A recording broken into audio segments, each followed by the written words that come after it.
Hare Hare Namo Vishnupadaya Chaitanya Prashtaya Rupine Shrimate Bhakti Chandanaya Yati Swaminiti Namine Namo Vishnupadaya Krishna Prashtaya Bhutale Shrimate Bhakti Marg Swaminiti Namine Namo Vishnupadaya Krishna Prashtaya Bhutale Shrimate Bhakti Vedanta Swaminiti Namine Namo Bhakti Vinodaya Sachitananda Namine Gora Shakti Swarupaya Rupanugavarayate Hari Bol. Donc, on m'a demandé, aujourd'hui encore, de donner la classe.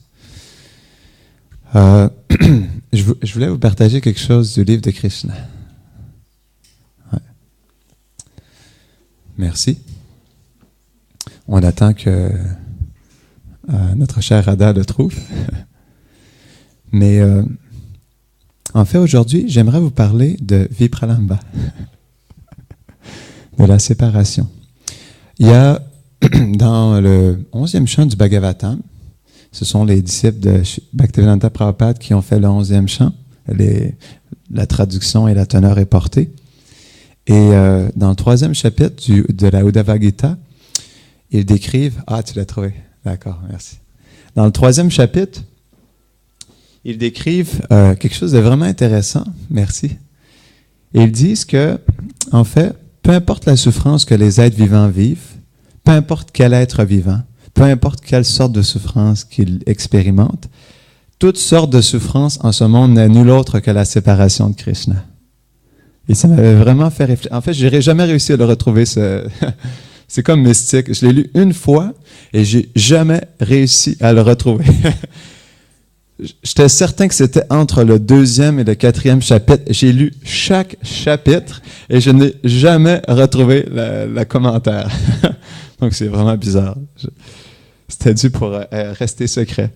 Mais, fait que ça m'a vraiment fait réfléchir. Là, maintenant, je voyais plus du tout la souffrance des êtres vivants. De la même manière. Je comprenais que tout le monde souffre dans la séparation de Krishna.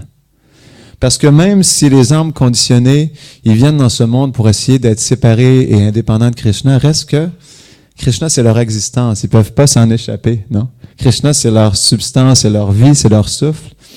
C'est juste que ils ont un désir de vouloir vivre indépendamment, de se déconnecter, mais ils ne peuvent jamais se déconnecter parce que de toute façon, ce que les âmes essayent de vivre dans ce monde, c'est toujours Krishna. C'est juste que on peut voir dans tout ce que les gens font, ils essaient d'expérimenter Krishna. Ils essaient de percevoir Krishna. Ils n'en sont pas conscients, mais c'est complètement inconscient, mais c'est dans le fond du cœur. Naturellement, l'âme, elle est faite pour aimer Krishna. Elle est faite pour le servir. C'est sa nature éternelle. Toutes les acharyas nous le confirment. Non? C'est écrit dans toutes les shastras. Donc, c'est pour ça que les dévots, les Vaishnavas, parce qu'ils comprennent ce point, ils ont de la compassion pour les êtres vivants parce qu'ils comprennent quelle est la source de leur réelle souffrance. C'est pour ça que le Vaishnava, il est prêt à accepter de la souffrance volontaire pour la souffrance des gens en général.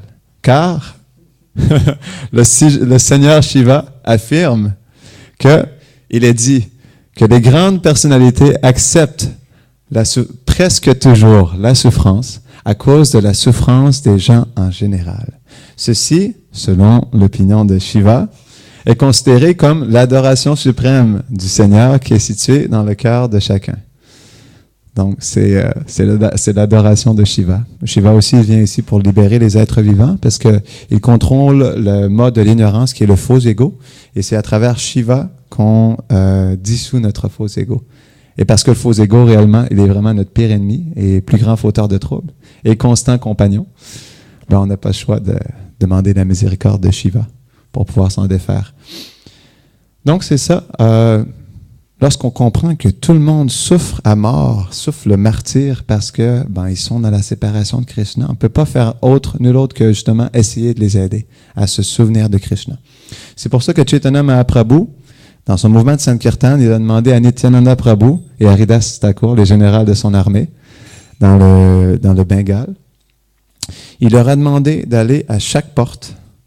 Jai Shri Shri Nanda Yashoda Gopal, Jai Shri Shri Radha Madan Mohan, Jai Shri Shri Giri Govardhan, Jai Shri Shri Nitai Vishvambar, Jai.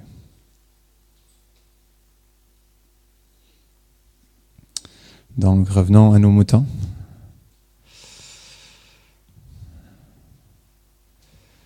On parlait de la compassion. Ouais, c'est ça, la compassion.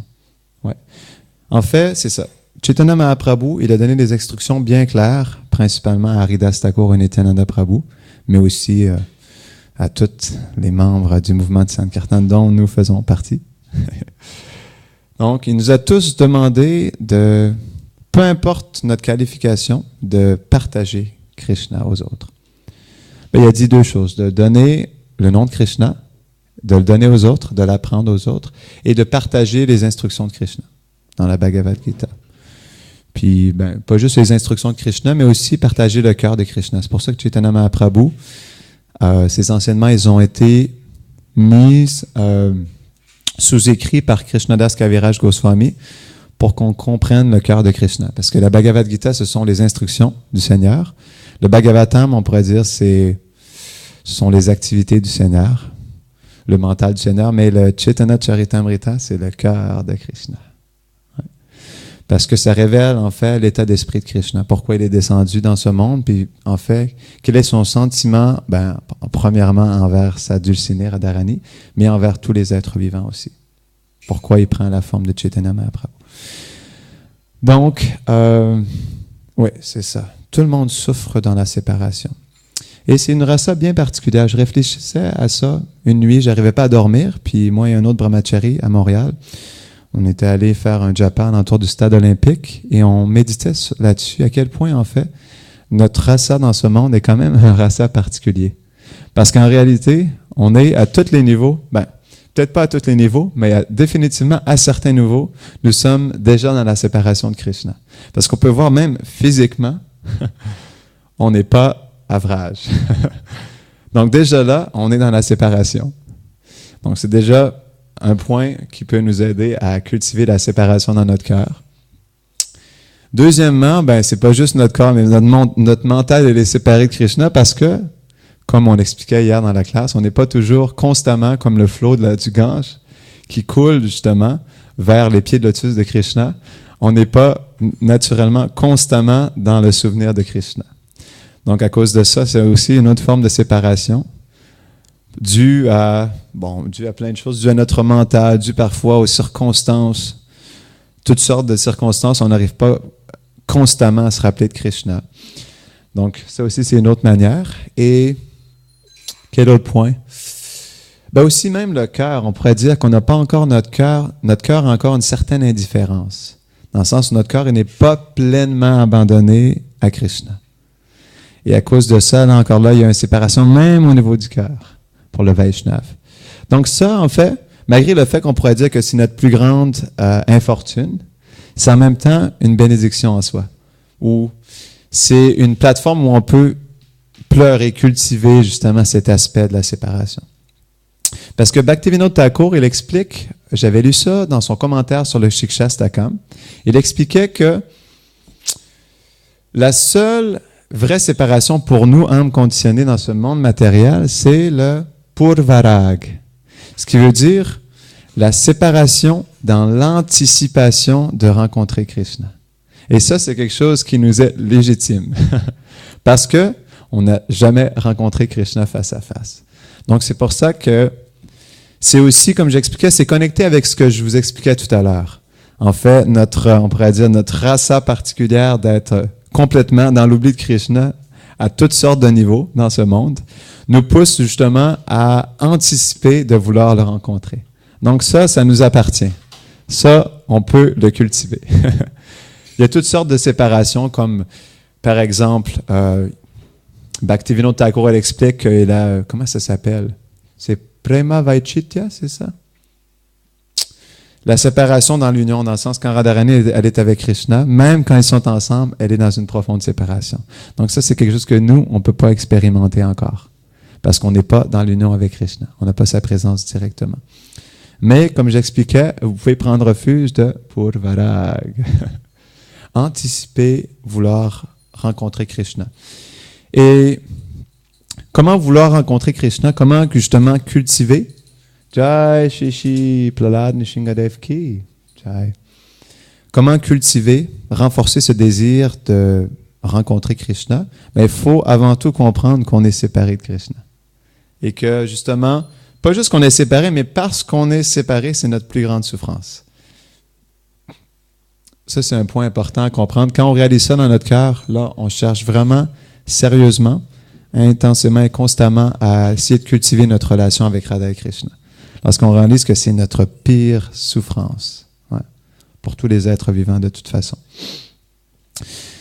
Donc, c'est ça, c'est quelque chose qui se fait au quotidien. C'est ça la bhakti, c'est quotidiennement, on doit se souvenir que on est séparé de Krishna et que, justement, dû à ça, on est dans une constante souffrance.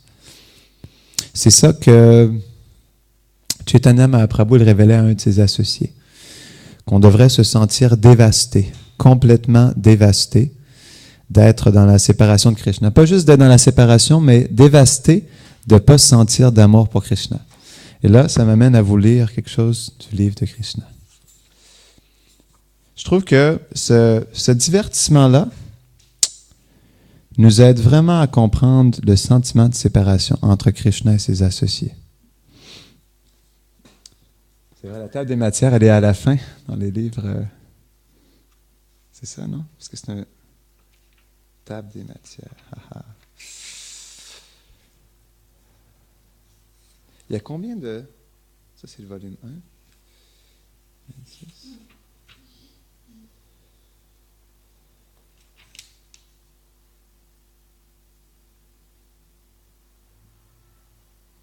OK.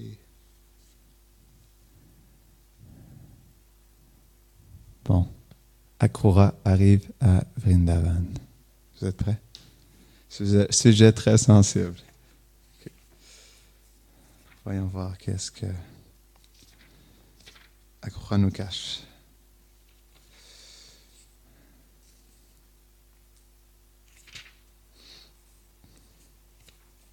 Avez-vous déjà lu le livre de Krishna? Oui? Tout le monde l'a lu ici? Oui? C'est vraiment un livre merveilleux. Ce ne sera pas long, je vais juste trouver...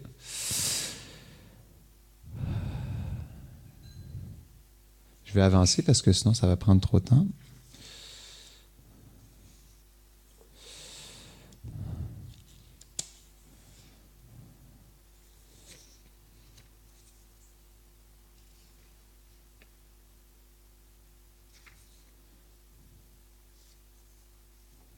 OK, on y arrive presque. Patientez. OK.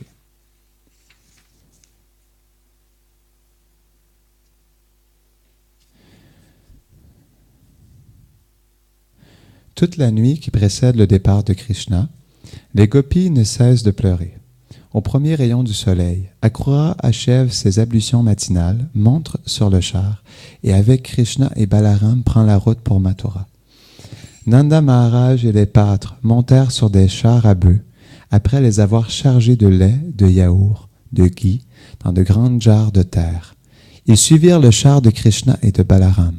Passant outre à la requête de Krishna, les gopis en foule entourèrent son char et se tinrent là pour le contempler de leurs yeux pitoyables.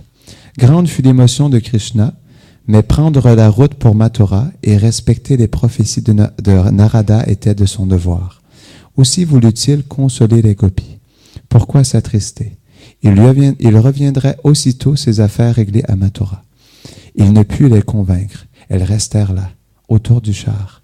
Néanmoins, il s'avança lentement vers l'ouest, et comme il s'éloignait, les gopis le suivirent, par le mental aussi loin que possible. Aussi longtemps qu'elles le virent encore, elles fixèrent l'étendard qui flottait sur le char. Finalement, elles ne perçurent plus que la poussière soulevée par sa course. Sans bouger, elles attendirent qu'il disparaisse totalement.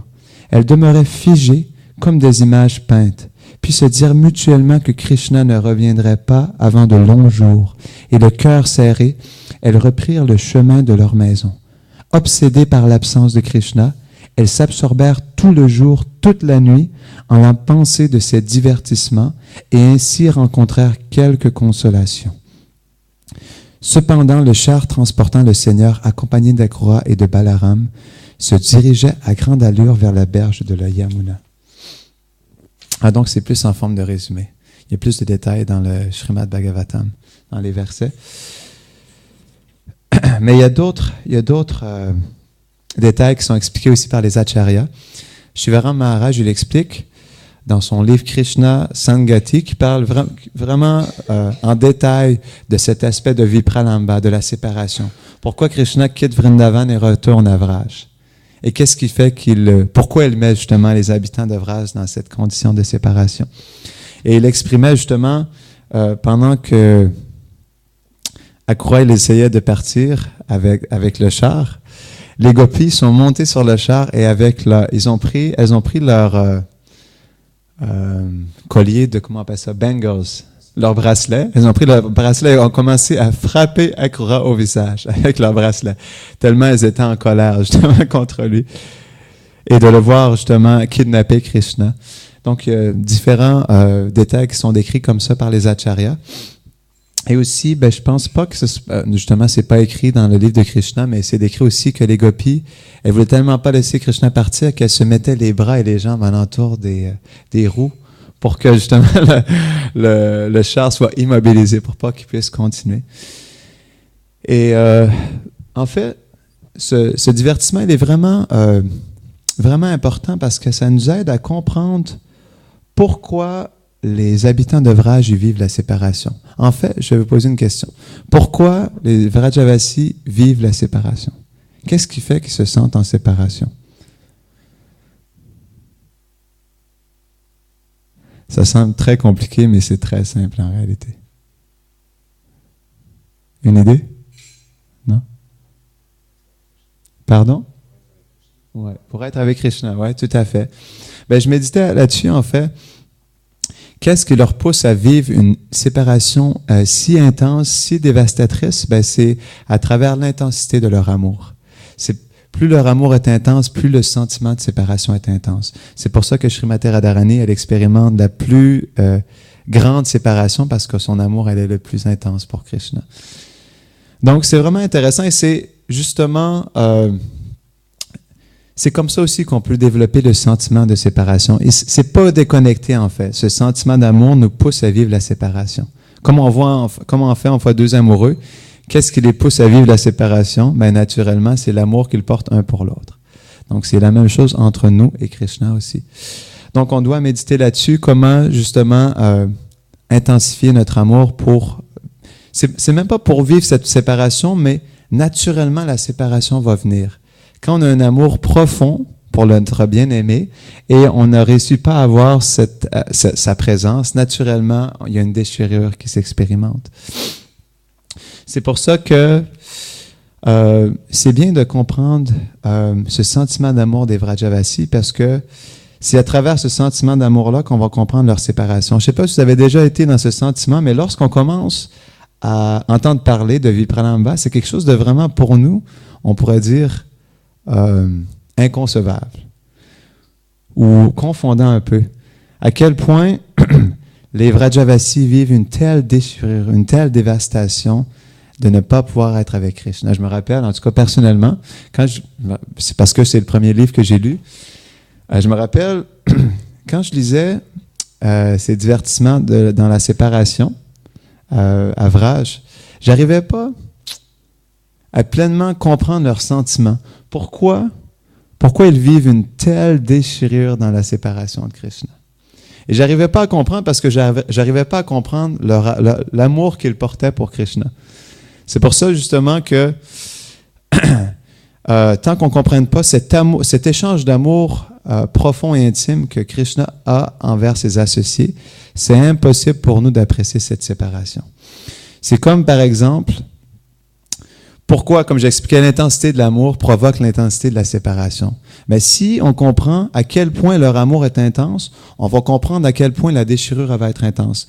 Comme Gopakumar, lorsqu'il retourne à Vraj, à Goloka Vrindavan, lorsqu'il rencontre des Vrajavasis avant d'arriver à Vrindavan, au village de Vrindavan, il voit des Gopas et des Gopis qui sont en train de s'affairer à différentes tâches, mais en les regardant, il était complètement confus. Il ne savait pas s'ils étaient dans une profonde joie et extase ou dans une profonde déchirure et tristesse. Il était complètement confus par leurs sentiments. Pour lui, c'était complètement contradictoire. Pourquoi simultanément expérimente-t-il une intense douleur, comme un intense feu intérieur et une intense froideur, non? C'est ça qui est expliqué. C'est comme à la fois un feu qui brûle et quelque chose de glacial. Donc, comment comprendre ce sentiment, non? Qui est à la fois présent dans la personne. On pourrait dire le feu est comme représente la séparation et la glace représente en fait l'union, dans le sens qui nous apaise. Donc, c'est ça qui est inconcevable dans ce sentiment de séparation, c'est qu'il y a à la fois justement ce sentiment simultané d'union et de séparation. Pourquoi? Parce qu'ils sont dans une intense séparation. Dans la séparation, il y a l'union. Et dans l'union, il y a la séparation. C'est pour ça que Radharani, lorsqu'elle est avec Krishna, elle est en séparation. Parce que c'est le mystère de la dynamique de Vipralamba. Brave. C'est que dans l'union, il y a la séparation et dans la séparation, il y a l'union. C'est pourquoi les Vrajavasis veulent être dans la séparation de Krishna. Parce que Shivara Maharaj, il explique ça dans son livre Krishna Sangati, que Krishna, à Dwarka, il ne souhaite pas revenir à Vraj. Pourquoi? Parce que Krishna exprime que s'il retourne à Vraj, il va mettre les habitants de Vraj dans une plus grande souffrance qu'ils n'étaient auparavant, de par sa présence. D'où l'union, la séparation dans l'union. Donc Krishna exprime que, si je vais être là, parce que je suis là, puis ils vont sentir qu'ils ne pourront pas être là avec moi à chaque instant, ça va être une déchirure totale pour eux. Donc, encore là, ça démontre l'amour puissant, l'amour extrême que les Vrajavasis portent pour Krishna. Justement, c'est ça, Vipralambha avait vraiment quelque chose de mystérieux et d'inconcevable. Et c'est pourquoi Chaitanya Mahaprabhu est venu pour démontrer en fait cette séparation. Je ne sais pas si vous avez lu certains passages du Chaitanya Charitamrita lorsque Chaitanya Mahaprabhu arrive à Jagannath Puri, mais la première chose qu'il fait qu'est-ce qu'il voit lorsqu'il voit le temple de Jagannath Puri? En fait, naturellement, quand on est loin de Jagannath, la première chose qu'on voit, parce que le temple de Jagannath, pour ceux qui sont déjà allés, est vraiment immense, mais la première chose qu'on voit du temple, c'est le chakra du temple de Jagannath. Et naturellement, Chaitanya Mahaprabhu, le chakra doré a attiré son attention, mais ce qu'il a vu, lorsqu'il a vu le chakra doré, il a vu Gopal, qui se tenait juste à côté du chakra doré et qui saluait Chaitanya Mahaprabhu. Et quand Gauranga a vu ça, il s'est mis à courir jusqu'à Jagannath Puri. Je ne sais pas à quelle distance il était, mais il a été pris d'une extase interne puissante et ça l'a poussé à courir jusqu'au temple de Jagannath. Et lorsque Chaitanya Mahaprabhu était à Jagannath Puri, lorsqu'il sortait le jour pour justement aller au temple, à chaque personne qu'il rencontrait presque, il leur demandait « Kotai Krishna, Kotai Krishna, où est Krishna, où est Krishna, est-il ici, est-il là ?» Donc, c'était sa méditation constante parce qu'il était dans le sentiment de séparation de Srimati Radharani. Il cherchait à trouver Krishna partout où il était. Que dire justement quand il était dans le Gambhira? Je ne sais pas si certains d'entre vous ont déjà visité le Gambhira, qui est le temple qui renferme la chambre de Chaitanya Mahaprabhu. Mais c'est vraiment un endroit extrêmement puissant. Quand j'étais là-bas, on était avec Madhavananda Prabhu et Danodar Maharaj et un groupe de dévots. Et Akinchana Krishna Prabhu, un dévot qui fait des kirtans à Vrindavan, des kirtans de 24 heures, était là. Puis on a fait un kirtan, je pense, de 1h30 juste à côté de la pièce de Chaitanya Mahaprabhu. Et c'était vraiment, vraiment un kirtan intense et puissant, je me rappelle. Un des kirtans les plus intenses dans laquelle j'ai participé. Et on peut s'imaginer, lorsqu'on voit la chambre, c'est une toute petite chambre, fermée. On dirait quasiment une prison. Mais en fait, c'était une prison. C'était une prison pour Chaitanya Mahaprabhu parce qu'il ne pouvait pas contenir ses sentiments de séparation. Parce que Chaitanya Mahaprabhu, dans le Gambhira, expérimentait Srimati Radharani au sommet de sa séparation de Krishna. C'est pour ça qu'il était emprisonné, parce qu'il ne pouvait plus... il était complètement envahi, hanté par ce sentiment de séparation de Krishna. Ce qui le poussait justement ce qui poussait son serviteur Govindandas à fermer à clé sa chambre. Et même s'il le fermait à clé, Chaitanya Mahaprabhu, dans son extase, réussissait tout de même à passer à travers les murs. Voilà les merveilleux divertissements de Gauranga Mahaprabhu. Mais en fait, peut-être qu'on pourrait partager une autre fois, mais les symptômes de Mahaprabhu lorsqu'il était dans la chambre du Gambhira sont vraiment, vraiment intenses. Il était pris d'un tel sentiment d'amour dans la séparation qu'il essayait en fait... il se frottait le visage après les murs. Il essayait de sortir du mur et de se fondre dans le mur, tellement sa souffrance était intense. Donc, Chaitanya Mahaprabhu, il est vraiment venu pour nous faire comprendre ce sentiment de séparation. Bhaktivedanta Prabhupada, il explique dans le Chaitanya Charitamrita que devenir un membre du mouvement de Sankirtan au niveau interne, c'est de cultiver le sentiment de séparation. Pourquoi? Parce que justement, c'est notre sampradaya, c'est notre guru parampara. On est des Rupanuga. Et Rupa Goswami, à travers les enseignements de Chaitanya Mahaprabhu, nous a appris à cultiver un amour de Krishna, mais dans l'humeur de la séparation.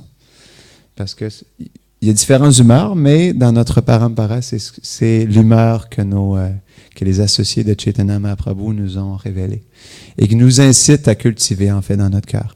Et comme je disais, ça paraît banal, ce que je disais au début, que on est dans la séparation à différents niveaux, mais pour moi, en tout cas, j'ai trouvé que cette méditation-là, de comprendre qu'on est dans ce monde matériel, puis réellement en séparation de Krishna, est vraiment une bonne plateforme pour cultiver ce sentiment de séparation.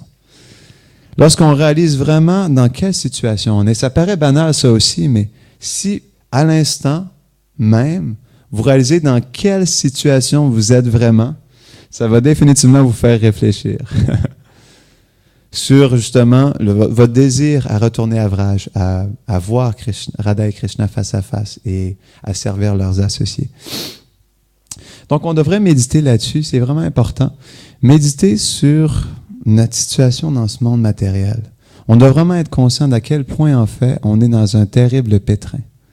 C'est ce qui va aussi nous pousser à développer une terrible dévastation dans notre cœur. Est-ce qu'on pleure dans la séparation? Ou même, est-ce qu'on a le désir de pleurer? Est-ce qu'on a le désir de pleurer dans la séparation de Vraj, de Radha Krishna et leurs associés? Donc, on devrait profondément se poser cette question dans notre cœur. Qu'est-ce qui nous dévaste, non? Après un voyage à Mayapur et Vraj, quand j'étais retourné, c'était la réalisation que j'avais eue de ce pèlerinage, c'est qu'en fait, le réel problème qu'on a, c'est pas qu'on a des problèmes dans nos relations, c'est pas qu'on a des problèmes d'argent, c'est pas qu'on a des problèmes du mental. Le seul et unique problème, c'est qu'on n'a pas d'amour pour Krishna. Il n'y a aucun autre problème que ça. En tout cas pour moi. Je sais pas pour vous, mais ça, c'est le problème numéro 1. Donc, c'est ça, quand on réalise pleinement dans quelle situation on est, c'est là où la bhakti commence réellement. C'est là où on peut vraiment intensifier notre désir d'être avec Radha et Krishna. C'est la lamentation. Et c'est le début du Sharanagati. On pourrait dire que c'est la première étape de l'abandon. C'est pourquoi Bhaktivinoda Thakur, dans ses chants, en fait, ces chants du Sharanagati, il commence par la première étape pour nous amener justement à l'abandon ultime. Et la première est, comment c'est Lalasaya? Comment ça c'est? Lalasa, je pense, c'est ça? Lalasa, non? La lamentation. Il faudra le regarder, mais c'est ce qui me vient à l'esprit, Lalasa. Donc, justement, la première étape, tous ces chants expriment ce sentiment de lamentation, un profond regret d'avoir vécu aussi longtemps dans le monde matériel, d'avoir vécu dans un oubli total, à faire toutes sortes de choses à l'encontre de notre relation éternelle avec Krishna. Donc, c'est par là que ça commence. Sans ça, on ne pourra pas avancer sérieusement dans notre relation avec Radha et Krishna. On doit sérieusement cultiver un profond regret dans notre cœur, une profonde lamentation d'être dans la séparation de Krishna. Et c'est ça, justement, qui va nous aider à développer le sentiment de séparation. C'est pour ça que les bhajans des acharyas, principalement, je dirais, les bhajans de Bhaktivinoda Thakur et Narottam Das Thakur, sont vraiment des bhajans essentiels pour nous aider à comprendre l'essence de la dévotion et des sentiments que l'on doit cultiver du début à la fin pour pouvoir développer un réel amour pour Radha et Krishna. Donc, c'est pour ça qu'on doit prendre de temps à autre le temps aussi ensemble de chanter ces chansons, de les lire ensemble, puis de méditer sur le même. Pas juste de les chanter, mais tu sais, on cherche souvent à chanter les bhajans, mais c'est important aussi de prendre le temps de les discuter ensemble. Comme par exemple, une fois qu'on l'a chanté, qu'on a lu la traduction, on peut justement discuter de qu'est-ce que ça veut dire pour nous, le bhajan, comment on peut l'appliquer dans notre vie, comment ça peut devenir une réalité. C'est ça justement parce que les bhajans sont vraiment le cœur des acharyas, puis ils nous aident à comprendre leurs sentiments profonds et quelle attitude à développer pour pouvoir justement développer le sharanagati, l'abandon. Donc on va terminer ici parce qu'on doit se préparer aussi pour la sortie. Donc est-ce qu'il y a des commentaires, des réflexions, des corrections? Quelque chose que vous voulez ajouter? Jai, ok. Vipraramba Bhav ki. Jai.